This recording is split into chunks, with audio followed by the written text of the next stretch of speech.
அண்டம் முழுதும் ஒன்றினுள் அடக்கம். அதுவே ஆனைமுகமெனும் ஓங்கார விளக்கம். சுழலும் கோள்கள் அவன் சொல் கேட்கும். அவனை தொழுதால் போதும் நல்லதே நடக்கும். ஆனைமுகனை தொழுதால் நவக்கிரகங்களும் மகிழும். நல்லதே நடக்கும், நல்லதே நடக்கும்.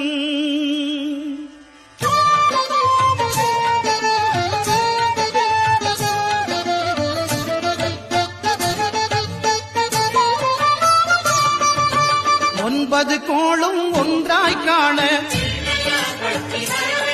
அங்கு கற்பகம் என்னும் கடவுளின் மெய்யில்